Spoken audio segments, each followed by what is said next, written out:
The live TV, सच सबसे आगे। नमस्कार, आप देख रहे हैं द लाइव टीवी, आपके साथ मैं हूं भुवन शर्मा। दोस्तों, पश्चिम बंगाल के आखिरी चरण की वोटिंग भी अब खत्म हो गई है। नतीजे 2 मई को आएंगे, लेकिन सोनार बांग्ला और असल परिवर्तन के नारे को जुमलेबाजी मानकर जनता बीजेपी को नकार चुकी है। इसकी कुछ तस्वीरें हम आपको इस वीडियो में दिखाएंगे। शुरुआत करते हैं बोलपुर विधानसभा से। यहां के इलम बाजार के बरुईपुर से कुछ तस्वीरें सामने आई हैं। ये आप तस्वीरें देखिए। बीजेपी नेताओं को, उम्मीदवारों को किस तरह से यहां के लोग खदेड़ रहे हैं। लोगों की भीड़ आप देख रहे हैं, ये ग्रामीण लोग हैं। भारी हंगामा वहां पर हो रहा है। अब ये बताने के लिए काफ़ी है कि लोगों में बीजेपी को लेकर, उनके नेताओं और उम्मीदवारों को लेकर किस कदर आक्रोश है। वो उनके यहाँ आने तक को पसंद नहीं कर रहे। तो फिर बताइए, भला जिता देने की बात तो दूर की है। उधर एक तस्वीर और आपको दिखाते हैं। ये देखिए, ये तस्वीर उत्तर कोलकाता के जोरासांको से है, जहां पर बीजेपी को लेकर लोगों में भारी गुस्सा और उनका भारी विरोध इस कदर रहा कि उन्होंने यहां वोट डालने आई बीजेपी उम्मीदवार का ही बहिष्कार करना शुरू कर दिया। आपको जो तस्वीर दिखा रहे हैं उसमें आपको जो महिला दिखाई दे रही हैं, इनका नाम मीना देवी पुरोहित हैं, जो जोरासांको से बीजेपी की उम्मीदवार हैं। जब लोगों का विरोध हुआ तो मैडम घबरा गई और मुद्दे को डाइवर्ट करते हुए वहां के जो पीठासीन अधिकारी हैं, जो अंदर रहते हैं, उन पर वोट डालने में बाधा पैदा करने का उन्होंने आरोप लगा दिया। मतलब मैडम कहने लगी कि पीठासीन अधिकारी ने उन्हें रोकते हुए मतदाता पहचान पत्र लाने को कहा। अब आप ही बताइए, मैडम उम्मीदवार हैं बीजेपी की और उन्हें इस बात पर आपत्ति है कि उन्हें पहचान पत्र दिखाने को कहा जा रहा है। अब आप खुद ही सोचिए कि ये चुनाव अधिकारियों का अधिकार क्षेत्र है कि वो आपसे मतदाता पहचान पत्र मांग सकते हैं। क्या आप उसको भी कंट्रोल कर देना चाहते हैं? हद है भाई। अब आपको बोलपुर के ही धर्मपुर की तस्वीरें दिखाते हैं। ये देखिए, यहाँ पहुंचे थे बीजेपी के कैंडिडेट अनिर्बन गंगोपाध्याय। उनके यहाँ पहुंचने पर पब्लिक किस कदर गुस्से में आ गई, किस कदर गुस्सा गई, माहौल आक्रोशमय हो गया। लोग घरों से बाहर निकलकर वापस जाओ के नारे लगाने लगे। ये नाराजगी और गुस्सा इस कदर था कि बीजेपी उम्मीदवार की कार का पीछा करते हुए उसमें तोड़फोड़ भी की गई। वहीं इस पूरी घटना पर टीएमसी के नेता चंद्रनाथ सिन्हा ने आरोप लगाया कि बीजेपी उम्मीदवार ने केंद्रीय बलों के साथ गांव के लोगों पर हमला किया। पुलिस ने घर घर जाकर यह आरोप लगाया कि तोड़फोड़ की वहां पर जो लोग विरोध कर रहे थे उनके घर पर। तो वहीं कोलकाता के मानिक तल्ला की भी तस्वीरें आपको दिखाते हैं। बीजेपी उम्मीदवार के विरोध की तस्वीरें सामने आई। दरअसल यहां से भारतीय जनता पार्टी के प्रत्याशी और भारत के लिए खेल चुके पूर्व फुटबॉलर कल्याण चौबे उम्मीदवार है और यहां पर उनका विरोध शुरू हो गया। सड़क पर ही उनका घेराव तक किया गया। चलिए अब आपको ले चलते हैं कूच बिहार, जहां के सीतलकुची से एक तस्वीर आज सामने आई। तस्वीरों में जो आपको दिख रहे हैं, ये है टीएमसी के उम्मीदवार पार्थ प्रतिम रॉय, जिन्होंने स्थानीय पुलिस पर बीजेपी के इशारे पर काम करने का आरोप लगाया। जी हां, पार्थ प्रतिम ने दावा किया कि 126 नंबर मतदान केंद्र के 100 मीटर के दायरे में बीजेपी उम्मीदवार बरेन चंद्र बर्मन पार्टी का झंडा लगी गाड़ी लिए वहां घूम रहे थे, लेकिन उनके खिलाफ किसी भी तरह का कोई एक्शन, कोई कार्रवाई नहीं की गई। पार्थ प्रतिम ने कहा कि यहां सब चुनाव आयोग के दलाल हो गए और चुनाव आयोग भारतीय जनता पार्टी की दलाली कर रहा है, ऐसा उनका कहना है। मतदान के बाद सबको देख लेंगे, उन्होंने ये बात सामने सामने कही। आप देख सकते हैं तस्वीरों में। आपको बता दें, ये वही इलाका है, ये वही क्षेत्र है जहां पहले भी चौथे चरण में 10 अप्रैल को चुनाव हुआ था, पर चुनाव के दौरान चुनाव आयोग ने हिंसा की खबरों के बीच यहां चुनाव पोस्टपोन कर दिया था, स्थगित कर दिया था।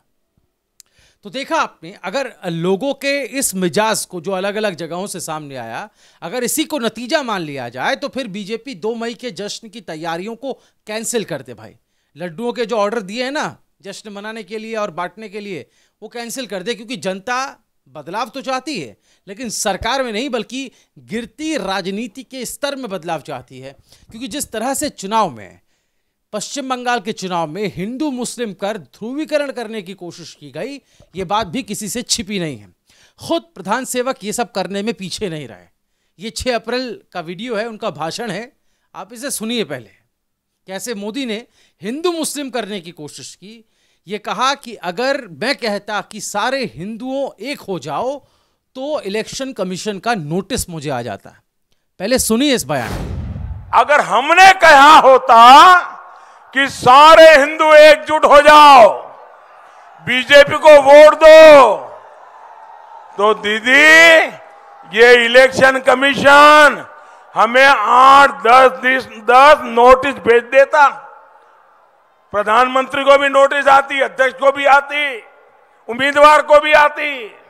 तो सुना आपने कितनी चतुराई से प्रधान सेवक ने कहा कि यहां हिंदू वोटर्स के ध्रुवीकरण की जो उन्होंने कोशिश की, ये कहते हुए कि मैं कहूं हिंदू एक हो जाओ तो मुझे नोटिस आ जाएगा।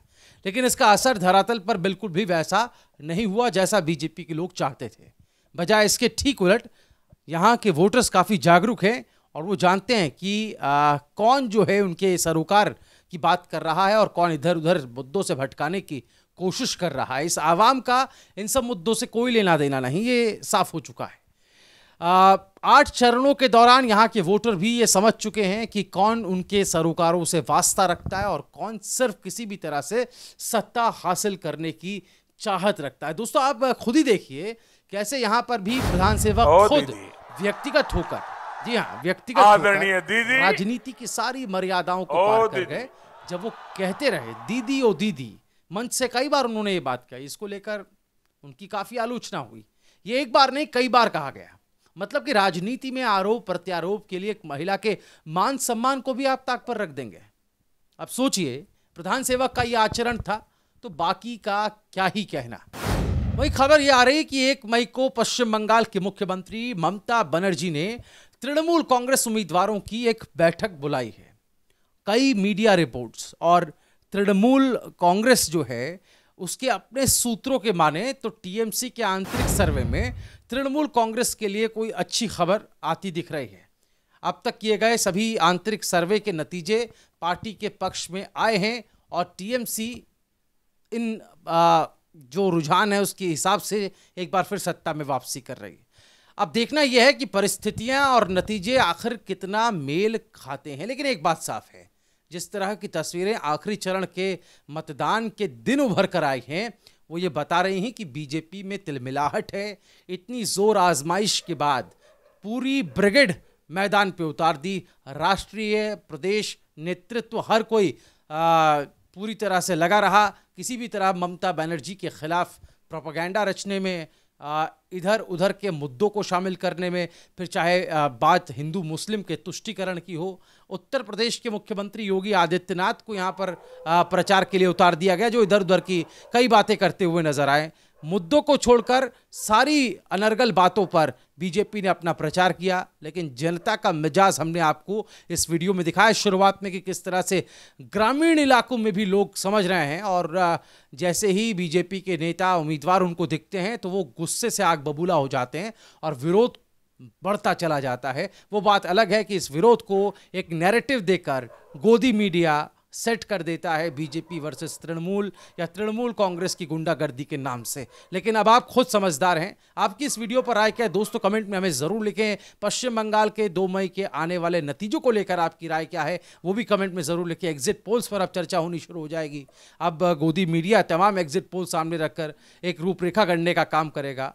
आपकी राय क्या है इन एग्जिट पोल्स को लेकर भी, इस पर इसकी सत्यता को लेकर भी आप कमेंट में अपनी राय हमें जरूर बताइएगा। मिलते हैं अगली वीडियो में। द लाइव टीवी, सच सबसे आगे।